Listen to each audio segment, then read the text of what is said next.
Welcome back to another edition of the Dental Economist Show with me, your host, Mike Huffaker. This week, we are releasing a special episode of the Dental Economist Show. This is a panel discussion that took place at Orbit 2024.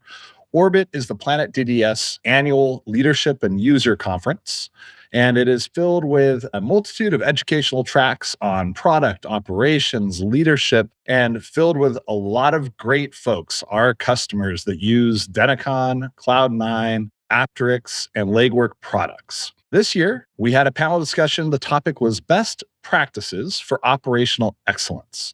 And we had a fantastic panel for this conversation. So the panel included Tom Barberio, who is the CIO of Thinc Forward, which is an IT provider who works with a lot of our really large clients, including Dental 365, SBS, Star Dental, Oak Point, just to name a few. We also had Emma Cifuentes, who is the COO of Progressive Dental Management. Progressive Dental Management is another Denticon client. They've been a longtime client. They've grown significantly while using the Denticon platform. They are not PE backed. They have self-financed the growth of their organization and done an incredible job. And Emma just has a ton of wisdom to share on this panel. And then we also have Allison Hale, who is the COO of Parks Orthodontics, one of our Cloud9 clients. Allison has been running this organization, this business for quite some time, and has a lot of knowledge to share on the best way to really drive operational excellence. So we'll be back to our standard format. In fact, I think we will just be releasing, as we typically do, a weekly edition of the Dental Economist Show. And this is just a bonus episode. So I really hope that you enjoy it. And really, we hope that you'll join us next year at Orbit 2025. It's going to be taking place in San Antonio this year. It will be from March 6th through 8th. So save the date, mark it on your calendar. And if you are a user of Denticon, Cloud9, Apteryx, or Legwork, or have considered using it, I think this panel discussion will be really helpful for you to understand how we solve for a lot of the pain points within the dental and ortho space. Because you're going to hear things and capabilities that you likely are unable to do today with the software that you are using that our panelists discuss, because they do have the ability to do that with Planet DDS products. I hope you enjoy. And as always, like, subscribe. Your reviews really matter to us, and we thank you for your support. Hey there, dental economist.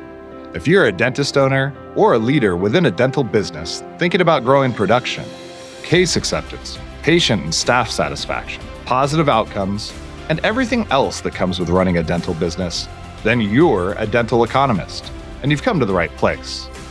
Welcome to the Dental Economist Show. We're meeting at the intersection of profit and purpose as I sit down with dental leaders who share their stories about dentistry, business, and growth. Welcome. Thank you all for joining us this afternoon, right after lunch. We will try to keep you awake. I know that's always a tough time slot for everyone when you've just filled yourself with food and you sit down in a chair, and for me, always it feels like nap time. So we'll try to prevent that. I do want to thank, before we get started, our sponsor for this session, Dental Exchange. And so we have Kara here from Dental Exchange. I don't know if any of you all have had the opportunity to meet her or to go over by the table. This last week and a half has been a really challenging time for the dental industry with the Change Healthcare incident. And Dental Exchange has really stepped up for a lot of folks within the industry and been a really excellent partner. And so we just thank you for the support and thank you for the sponsorship. So I'll introduce myself. My name is Mike Huffaker. I'm the Chief Revenue Officer for Planet DDS. I am also the host of the Dental Economist podcast. I am neither a dentist nor an economist, so I feel a little bit like imposter syndrome here, but I do want to call that out. We would love to have you all check out the podcast where we speak to leaders across the DSO and the dental space who have a growth mindset and who are focused on growing their practice and building culture. And they share lots of management tips and other great advice on how we can all improve. So that launched earlier this year. We'd love for you all to check it out. Some people also say that I look a little bit like Travis Kelce. So it's Travis Kelce Talking Dental is another way that you can think of it if you don't like the Dental Economist Show. So today I'm joined with three folks that are longtime friends of Planet DDS and really happy to have such a great panel. Also, this makes this conference official. You can't have a dental conference or an ortho conference without a panel discussion. We haven't had one yet, so this is the one panel. So thank you all for joining. So here to my left, I have Emma Cifuentes. She is the COO of Progressive Dental Management. I have Allison Hale, who is the COO of Parks Orthodontics. And I also have Tom Barberio, the CIO of Thinc Forward, which is an independent IT company that works with many of our customers. So I'm going to let each of you introduce yourselves. Would love to hear what products you use from Planet DDS, a little bit about your business, and anything else that you think that the audience would find interesting. So I'm Emma Cifuentes. I am the COO at Progressive Dental Management. We have 13 offices in the Boston area. We use DentaCon, so we pretty much do from A to Z to make our life easy. So it has definitely been a great product for us. I'm Allison Hale, COO of Parks Orthodontics in Yorktown, Virginia. We are longtime users of Cloud9 software. We are a single location, single doctor legacy practice. The practice is owned by my sister, Dr. Meredith Parks, but prior to that, it was co-owned between her and my father, Dr. Bill Parks. So glad to be here. Hi, everybody. Tom Barberio, CIO of Thinc Forward. We're a longtime partner of Planet DDS. We're a IT services company that does dental implementations of all different types of software, Cloud9, DentaCon, Aptrix, amongst others. So I think we'll start our conversation today discussing some of the old ways that we went about things and how it looks different now, and how with the implementation of new technologies, your practices are operating in a more efficient manner. And so, Emma, I'll turn it over to you. Can you discuss a little bit, if you think back maybe pre-DentaCon implementation, what things looked like, and then as now you've started to use the software and your organization has become more comfortable with it and you've kind of implemented more consistent organizational workflows, like what that looks like for you all and what sort of benefits you get? So I think that prior to DentaCon, we were lying to ourselves. We're constantly saying, technology driven, we are technology this, technology that. But that was a lie. We were using server-based for, one of the most important tools that you have in your dental practice. That's how you communicate with your patients. That's how you go through your day-to-day. And then you go into an office and there's papers everywhere. Oh, but we're paperless. And I'm like, no, we're not. And then the best part was when the server was off. And I'm like, the server's off. I can't get in. And then you had patients come in 15 minutes before. Oh, don't worry. This is going to be an easy process. Here's 10 pages for you to fill. So I think that for us was definitely a big thing when we went into DentaCon, because we were able to now send, registration for the patient to come in. We are able to send them automated reminder right through the same system. You don't have your team going into 5, 6, 7 different web pages or programs to figure it out how to communicate with your patients. And because your patients are the lifeline to your practice, why not make your life and your team's life and your patient's life easier and have a software that can offer A to Z and make everything easier? So I think for me, it was just being more realistic with ourselves, stop lying that everything is perfect and easy. That was the old way. The old way was a lie. And I think the new way is we have this really incredible software that my team feels proud to use it. They are able to communicate the way they need to. They know what they're doing. They have limitations to what they can do to minimize errors. So I think that the new way definitely helped because of that. When I started at my father's practice 20 years ago, we were using a very old software called OrthoChart, and we were literally opening up the paper charts. It was a pink cardstock thing, stamping it with the date, putting our initials, and then running back to the clinic and saying, your patient is here, to the chairside assistant. And I'm looking at them doing this, and I turn to my coworker. I'm like, what are we doing? She's like, oh, we need the exercise. And I'm like, oh, yeah, I don't think so. After that, we were OrthoTrack users. Again, at the time, we had 3 locations. Running 3 locations with a terminal server was an absolute disaster. And my brother, who's in IT, actually scoped out Cloud9. This, again, was back in 2011. And he's like, you all need to convert to this today. No more servers, no more updates that would crash your terminal server. I don't know if anyone in here came from OrthoTrack. It was just no bueno. But I would say being able to truly become a paperless practice and a chartless practice has been the biggest step that we were able to achieve with Cloud9, and then run it seamlessly across locations and from home. Excellent. So we have a little bit of a unique perspective on that, and I agree with what Emma and Allison were saying.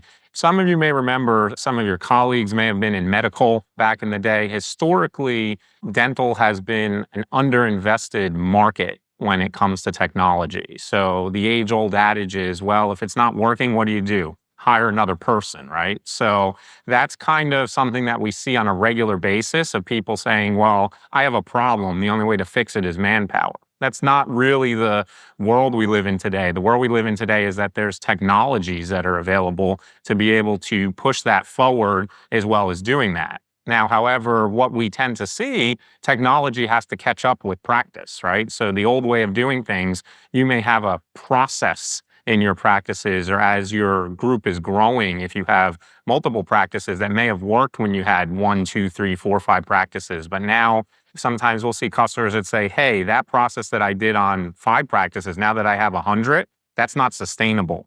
So the big thing is really understanding what needs to be accomplished and how to really put that process in place while utilizing the technology that's out there. Tom, I want to go back to you real quick. Once you've implemented cloud software, there's obviously a different release cadence and motion for new features, benefits, functions that the software allows. You don't have to wait for an update once a year. It's typically coming out every month or so, which creates kind of a unique set of challenges in the adoption of some of those features or functions within an organization. Like, you can send out the release notes, but is anybody reading it? Are you starting to use those? How have you seen change management on an ongoing basis be managed within some of the organizations that you've worked with? That's a really good question. Back in the day, 5, 10 years ago, that wasn't as big of an issue, right? Because the individual entities were controlling that. They would say, hey, I'm going to control when I'm going to release this update, or it's going to change how this works. When you go to a cloud-based platform, SaaS software, which is the way of the future and what people are doing now, you have to be nimble enough to be able to do that. So we have customers all the time that say, hey, we know that this update may be coming out tonight on March 1st. What do we need to do to prepare for that? I think to your earlier point, a lot of people ignore what's just posted in there to say what it is. So it's really key that we tell our customers, you really have to have a way to be able to be agile, to be able to do those changes. And the best way to do that is when you define your best practices that work for your organization. If I were to take a survey, there's probably about 100, 150 people in this room, and say, what's the best practice to do the same task? I bet you would get 60 or 70 different answers to that question. So when you're looking at a cloud-based model, you have to say, how do I fit all of those 60 different ways of working into one container or one box? So the biggest piece of that of change management is really very key documentation.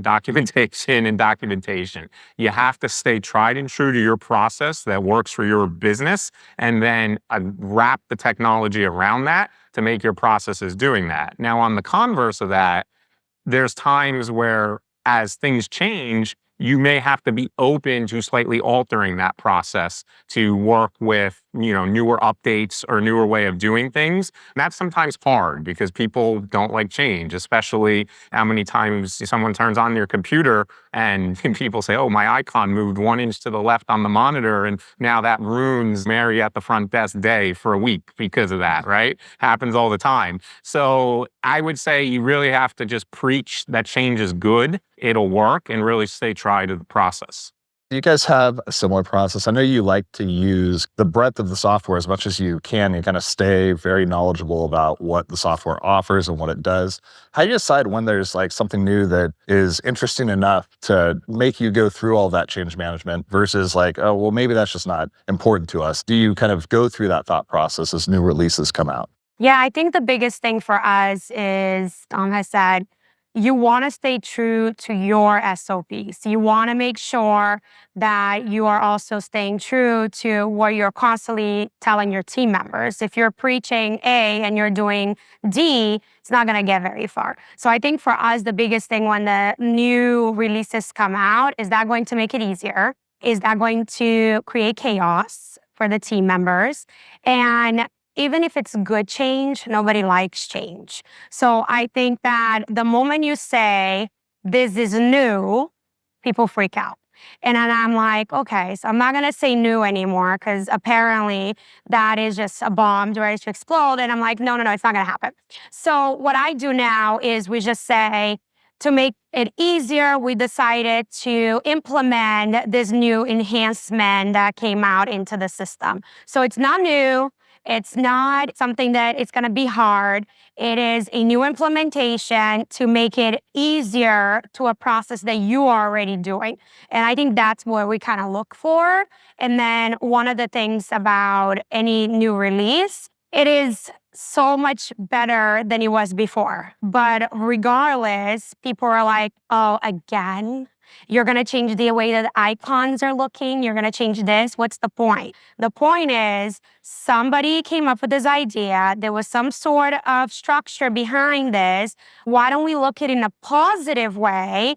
But we humans really do like to be negative. So we tend to not always look at things and be like, oh, wow, this can actually help me. It's always, oh, wow, this is going to make my life so hard. So I think with us, we just don't really allow that window of a choice, really. We just implement it into the workflow, any new releases that come out.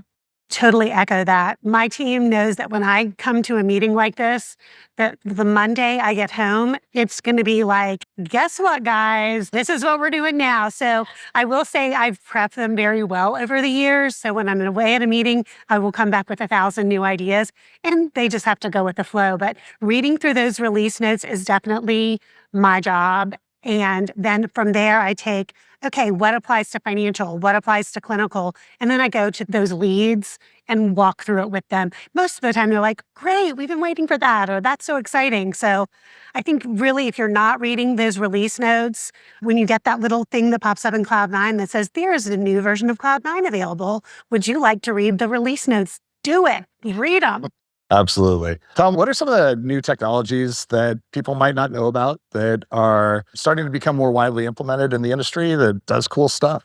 Absolutely. People always want to say, what's the next cool thing, right? Dental is not synonymous with Google. People get very confused with that. So I'd like to get a survey of the room. Show of hands. How many people in your practices use some sort of AI? Raise your hands. Maybe 25, 50%. So now if I said how many of people in practices are using AI just for clinical, same people, raise your hands who just use AI for clinical things. Okay. So see, it's a lot less. So what people don't understand, and this is buzzwords that always fly around the industry. I love when new buzzwords come out. I do a lot of speaking events and conferences and everyone's like, oh, this is the latest and greatest thing. So I always say to people, well, what are you trying to accomplish? But one of the things that we're really seeing that I think is going to be a game changer, and we'll stay on the AI topic for a minute, is there's two components of AI. You have AI that's on the clinical side of AI, which is where you're going to have your digital radiographies, where you're doing analysis, and there's several products out there in the marketplace today that add enhancements to that do that help guide the clinicians. But then people say, well, that's good, that's great, and highly encourage that, but that's only a portion of my staff. How do I help the rest of my staff? I have back office functions, I have front office functions, and other functions that make the business run. So one of the things that we're starting to see kind of, I would say, in the last year and a half or so, and I think is going to be a big push for the rest of 24 into 25, is really what we call workflow process optimization, right? So that is, can I do more quickly with less, right? So that's less people, less time. People always say, can I do it with less money? That's, sometimes the questionable one. But the way to really accomplish that is the technology has shifted. So there are now things that a human used to have to do. It might be something of saying, hey, I want to start to take my patient data, which patient data is king in this market, right? There's such a plethora of things that are in people's practice management system that they don't even realize, right? It's not just, oh, I have Mary and Bill's insurance card and what I did for them last month. They came in, I'm a general dentist, I gave them a crown.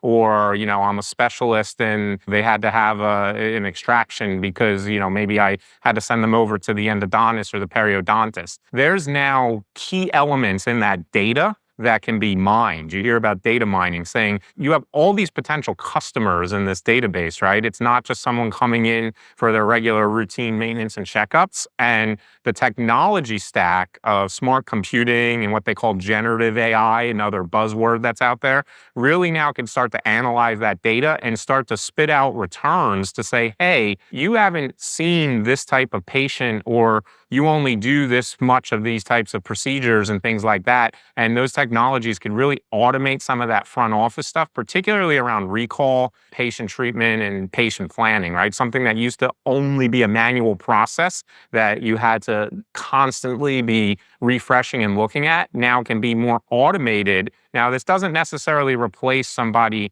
calling somebody and saying, hey, can you come in? There's technologies that do that, some of that FaceTime, but it allows you to retool your staff to be able to focus them more. You're going to get more productivity out of them if someone's on the phone, maybe selling them something versus shuffling through all the data manually to find who to call. Allison, is there anything that you've been looking to implement or that you have implemented related to AI or just any other technology that's been really helpful for you in your practice? I can speak to two things that just came to mind when Tom was speaking. Number one, because we use a cloud-based practice management system, we had a team member who was strictly clinical, very long time, very reliable worker. She was a veteran and she was moving because of a family event. And she wanted to somehow stay on the team. And I was like, gosh, I don't know, you're clinical. I kind of need you at the chair. Well, come to find out, because we have a cloud-based practice management software, she could actually be a virtual TC for my patients. So what does she handle she lives in North Carolina. We're based in Virginia. She answers phones. She answers clinical questions. People that maybe have a problem that can't be answered by my front desk. They have an aligner question, or maybe they want to get started in treatment, but they want to do it virtually. So we're really able to leverage that anywhere technology because we have Cloud9. I can run any reports I need to run right here from my computer, and I'm not in office. In terms of AI, it's definitely a new thing for us, but I have found the areas where I have been relying on it really heavily is in patient communication, letters, text messages, follow-up. I want my messages to be opened. I want people to read them, and I want them to sound a certain way and have a certain tone. So you can tell AI, hey, write a message to all my patients who have not accepted treatment, letting them know that now is a great time, no time like the present, use a casual and humorous tone. And it'll spit back, hey, partner. And of course, with AI, you're going to have to proof it and read it to make sure it matches. And maybe it takes a couple of tries. But I love using it for that, because something that might take me 30, 40 minutes to write a new letter or a new text message or a new email for a specific purpose, it'll spit it out, and then it gives me at least a jumping off point. Same thing with employment advertising. So let's say you're looking for a new records technician or a new clinical assistant. It can write a really exciting, dynamic job opportunity for you. Any of you in here who are in the admin side, or you're like, oh gosh, I've got to write up like the job description for this position, put it into ChatGPT and see what comes out. And at least then you're not starting from a blank page. There's something there. So play around with it. I use it more and more every day. That's great. What about yourself, Emma? So like Allison said, I think my phone is like my best friend. I know that everybody's going to say that. So I'm going to show it because I have the coolest phone. So my phone is like a mini tablet. So my whole life is here. So I'm always on the road. And I love the whole ability to find, that AI gives me the foundation for every text message, for every email, for the majority of the SOPs that I have. They are able to generate 85% what I need. And I can go in and just kind of fix it and make it more personalized and switch based on what is needed for my practices. So I think that's very big for us when it comes to this whole new world, right, of the AI. For the practice side, the imaging for us has definitely been great. I think it gives the ability for the dentist and the team in the front to have this software where they're able to look at this image that's, there's all these little colorful little things on it, and you're able to understand what's happening. It's kind of like the iTero, that we use iTero, but the iTero is a gray mirror to the inside of somebody's mouth. What I love about the image AI part of it, it is beyond just a picture of your mouth. It's actually the x-ray. So you're able to see, doctor, why didn't you give options? Oh, because of blah, blah, blah, blah, blah. And I'm like, but over here in the software, it's saying that we have 3 options, doctor. And just because it's missing, it doesn't mean that maybe we shouldn't give them the implant side or the bridge side. So this is really a nice reminder sometimes for the doctors. And then it also helps that the front understands a little bit what they're looking for. The assistants get excited because they're like, oh, wow, did this machine just do this? And I'm like, yeah, you guys like it? So let's make sure you use it. One of the things is technology is great, only if it's utilized. So implementation is key, but you tell somebody until you're blue in the face, it's going to be amazing. The best thing you ever saw. Like, it's great. It's never that great. So you have to get your team to think it's great. You have to get your team to implement it. You got to get your team to believe it. And the way that they believe it is, how is this going to make my job easier? So I think that anytime I introduce some sort of AI into the office, it's very like, if you use this, it's going to make sure that you get home on time. If you use this, you just saved 3 hours. If you do this, guess what? You're going to be able to do something else over there. You don't have to worry about this. And then my favorite one to the hygienist and the dental assistant is, if you do this technology, guess what? Your doctor will leave you alone. That tends to work the most. But I think that's the most important thing when it comes to implementing all of this AI into your office, because it can be very confusing if it is not properly implemented. I can just add one thing. So again, you've heard me say I've been managing this practice for just about 20 years now.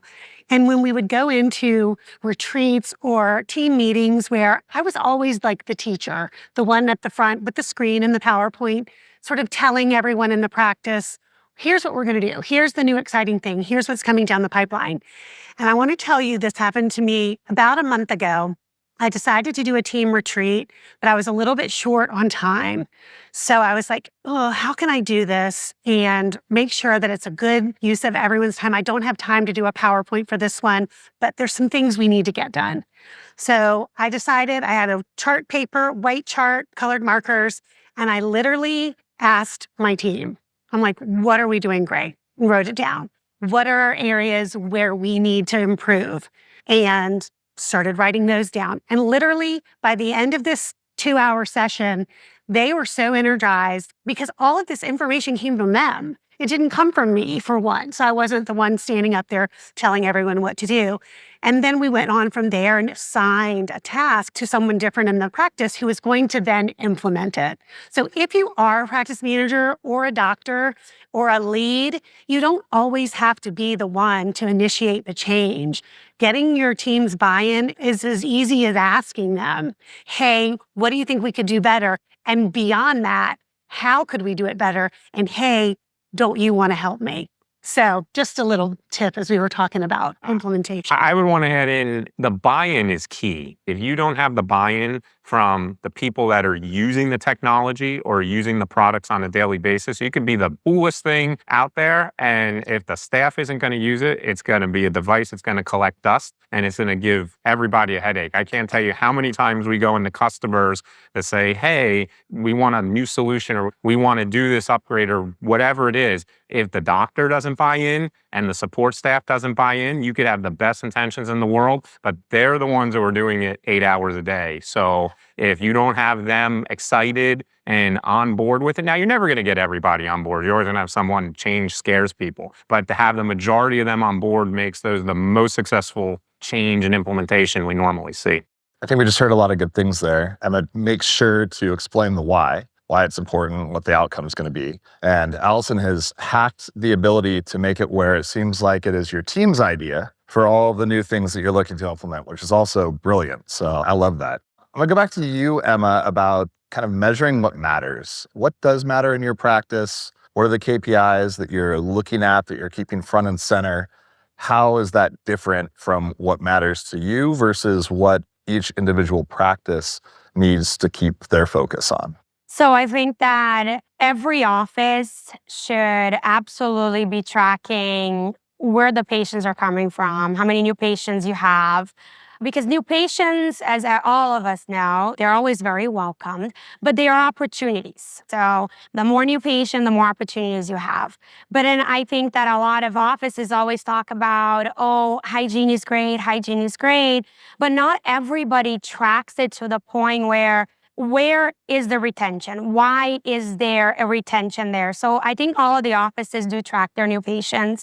They do track the retention, but we take it to a point where I'm not going to track how many crowns the doctor did or how many x-rays were done or things like that. I hear a lot of sometimes when I go into conferences, oh, if you track this, you're going to get this. And I'm like, okay. But what I do like to track is things that can get me to the results. Kind of like, how many missed calls did you have? Did you actually answer the phone? Because that phone could have been an opportunity, that phone could have been a retention, or that phone could have been a patient that is coming in for a procedure that was already proposed. So I do like to track the missed calls. I like to track the medical history into DentalCon, and the reason why I like that is that's compliance. And guess what? People say that they checked, they put it on their notes, but it's nowhere there where I can go back and print it if I need to. So we do track the medical history side of it. In the practice level, obviously, you're tracking your collections to make sure it's where it needs to be. Nobody likes to work for free. If not, we're all volunteer our time. But I think that the biggest thing that I do like to track is what is everybody doing in the system? What's happening with the system? So DentalCon does give you the ability to do that. So I'm able to see the PPP, the PPH, what's happening there. What kind of procedures, categories is the doctors really into? That gives me an understanding of what I might be implementing next. What kind of technology can I implement to make it easier for the team members? So obviously we can go in here and talk about all the million things we can track, but your office is unique based on what you think it's important to track, but your team are the one that are going to tell you what they would like to also see, because a lot of people track things that they hear it's important, but it should be kind of like what I mentioned, the missing calls, because you can only have, a track for new patients, a track for this and a track for that if you know the missing opportunities. So I think that's where tracking for me is important, the missing opportunities.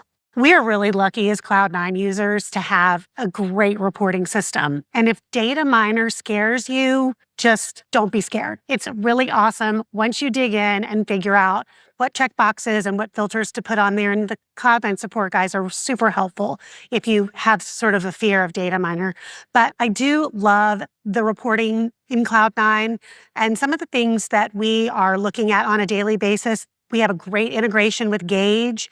So Gauge, I believe, is here today. This is a platform that integrates fully with your data in Cloud9, and then it brings it out to a dashboard where you can, at a moment's notice, see where you are. We had a patient really recently who had a question, and pardon me, so the ortho language and the dental language is sometimes a little bit different. And if you don't know what I'm talking about, I'll make it quick. But we had an early phase 1 patient who was going to need 2-phase treatment, early intervention for crowding, and then later alignment and bite correction. And the dad was like, wow, your phase 2 fee seems really high. And I was like, oh, well, yeah, we raised fees last year, but I'm wondering about that. So I go into Gauge, and again, it's pulling data from practice management systems all over the country. You can pull up comparative fees from your region, like if you're on the Southern Association of Orthodontics, I believe that's here.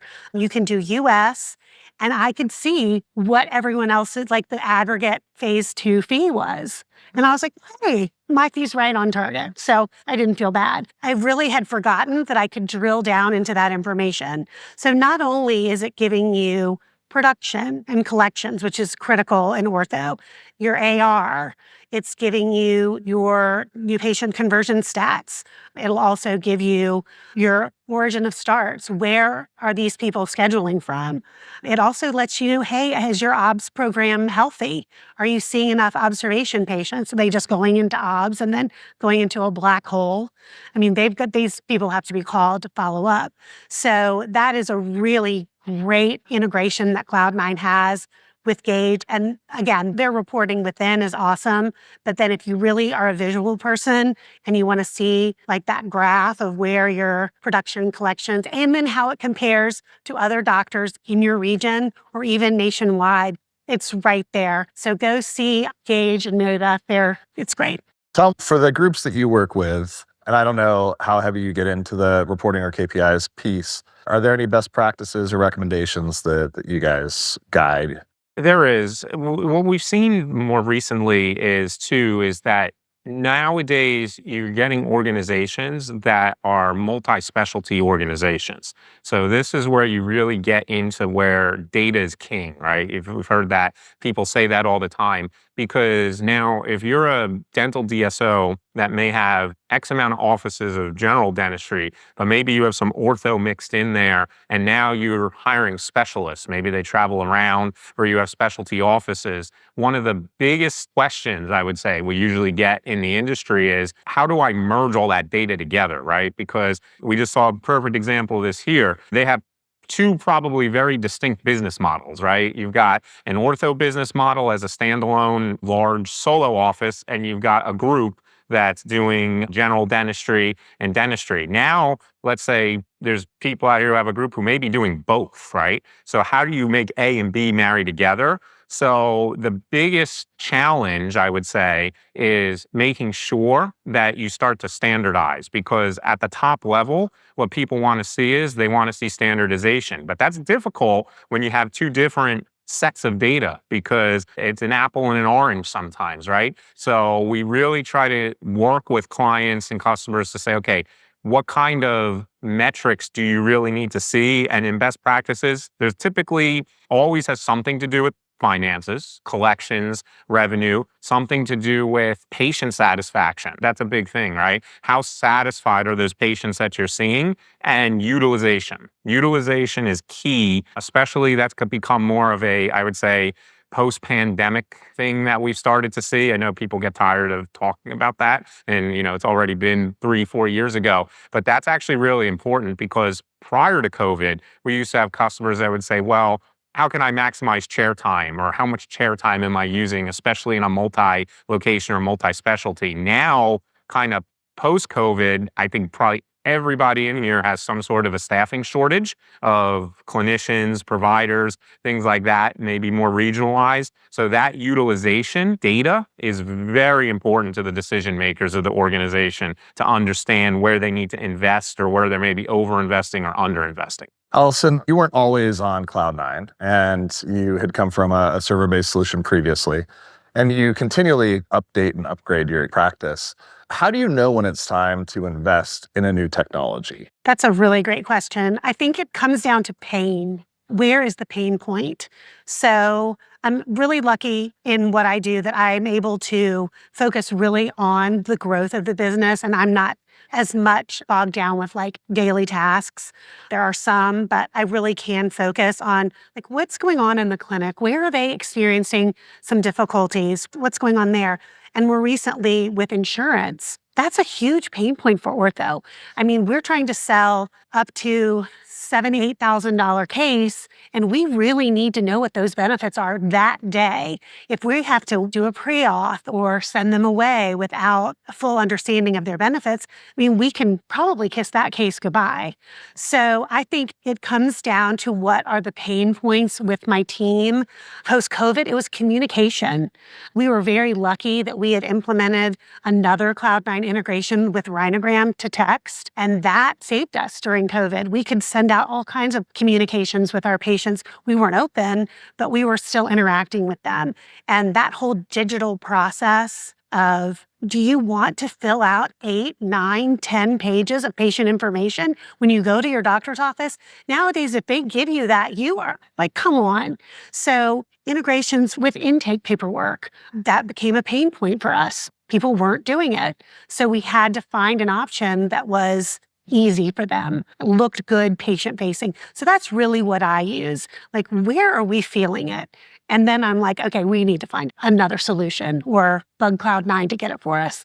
What about you, Emma? So I think that anytime we're about to upgrade or do some sort of new technology, I go into the office with the doctor, with the team. Once again, what makes it easy for them to have that happen for them, right? So are they going to actually implement something that I add? So if I tell them, tell me what you want, and let's create a wish list. So I tell people all the time, tell me what you need, tell me what you want, and tell me what you desire, and then maybe I'll get it for you. So a great example that we're implementing right now. So I have ortho, oral surgery, pedo, and GP.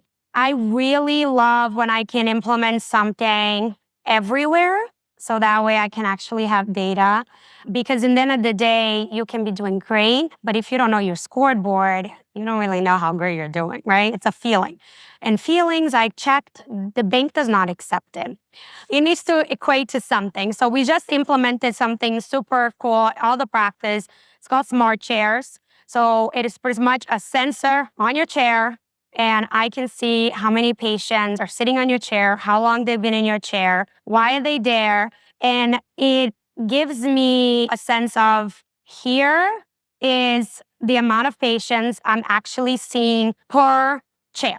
And what matters in your dental practice after obviously your schedule, because if there's no patient, there's nobody in your chair, obviously is your chairs, how utilization of your chairs, how you utilize, that's really up to your practice, but utilization of your chair. So we were able to implement that, and that kind of came from a doctor. So like the person who came up with the whole idea was a doctor. So I think other doctors were able to buy into it. That goes for iTero. We did a big mistake in the beginning. We thought that it was going to be so cool because everybody was talking about it. I put it in one of the practice and it became a coat hanger. It was great. There was almost a $40,000 machine that was holding coats, guys. So what we did is we got one of our senior doctors, love it, believe it, carry it with you, go anywhere you go, the machine should go with you. As soon as that person believed in it, they started talking about it. And things started becoming more efficient in their practice. So that's how we were able to implement that everywhere. Now I have it in every office. So anytime any technology or any vendor calls me, I have the coolest thing for you. I'm like, wonderful. I'm not going to use it. So let me introduce you to a couple of folks that are going to then have to love this. And if they feel like your sales pitch goes with your customer service side, we're on it.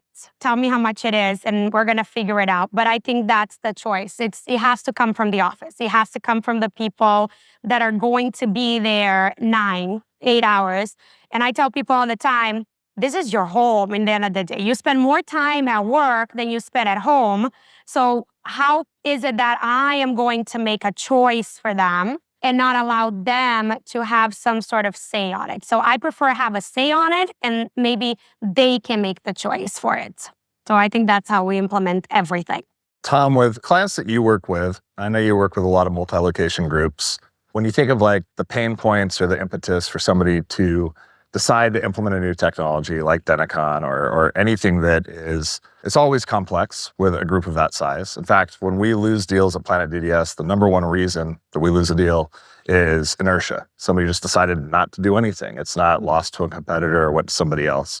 What are some of the things that overcome that inertia or some of the pain points that just become so painful that somebody decides they have to make a change? Typically what we see, and that's a great point, is people get scared, right? They get scared of the big C word, change. They get scared of growth. So typically what we see is when you have organizations that undergo rapid growth in particular, and this is usually where you see some of that, is that someone thinks, well, hey, I've got 50 practices. It's impossible for me to go upset the apple cart and roll out a practice management system. Probably everybody in here has had anything of size. Anybody who has more than 3 to 5 has said, well, that's going to be a huge headache. Why would I want to undergo that? So that's probably also one of the number one things we hear as an implementation partner, right? We say, hey, I've got 50 systems, and that is very common, or I have 25 different systems. Where do I start, right? And that's always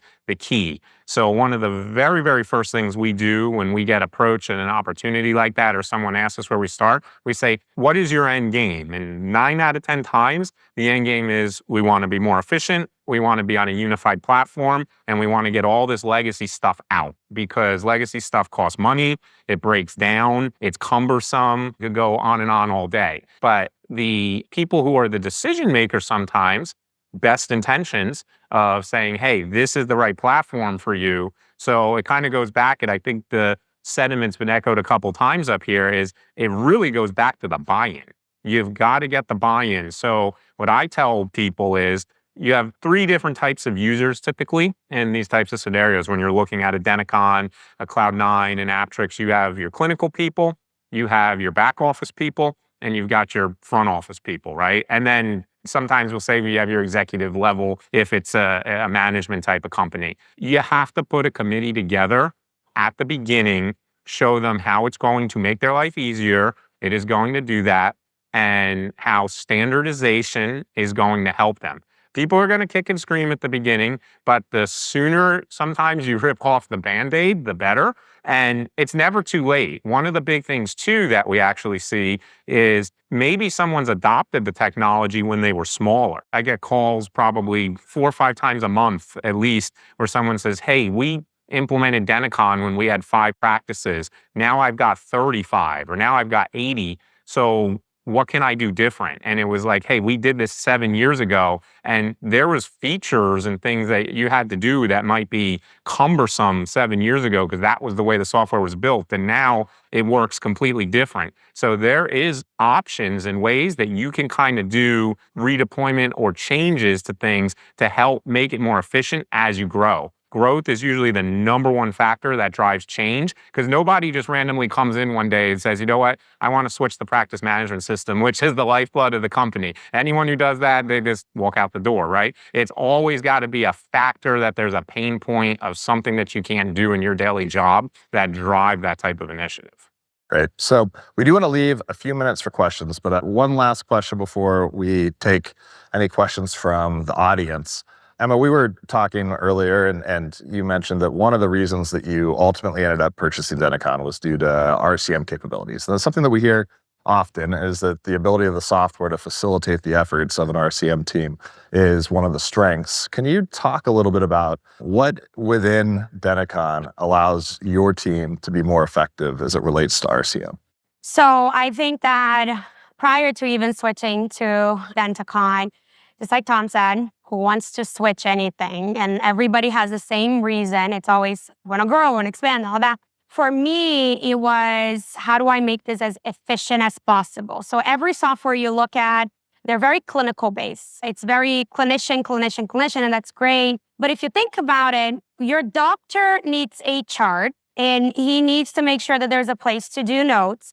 You need existing, you need, propose, and you need complete. You don't really need all of these extra tools and this and that and that. And I think all software just really puts a lot of their money into the clinical side. What I liked about Denticon they have what you need on the clinical. They make it easy, but on the revenue cycle part of it, because revenue cycle is so much more than just, claims.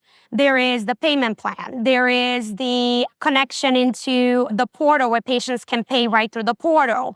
You have your claims that are very automated. You have the eligibility. You have everything there, and you set it up. And if you set it up correctly, if the foundation is where it needs to be, the system does 90% of the job for you. So for me, when I went and chose Dentacon, it was after I have done 10 other demos, and one of them obviously was Dentacon. And I was like, okay, doctors are going to be very unhappy with me. They're coming from a very clinical friendly software. And believe me, they were not happy in the beginning.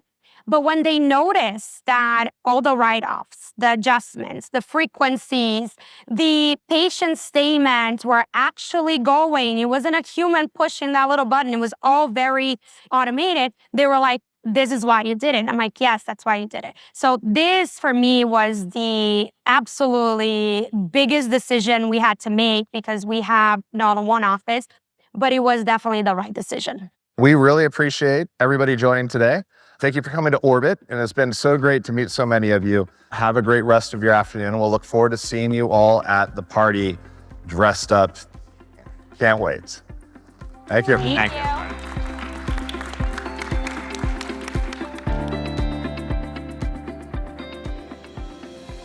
The Dental Economist Show is brought to you by Planet DDS. To find out more about how cloud-based dental software by Planet DDS helps unleash dentists and their staff to focus on patient care, visit www.planetdds.com. Stay tuned for upcoming episodes by following wherever you listen to podcasts. Thanks for listening.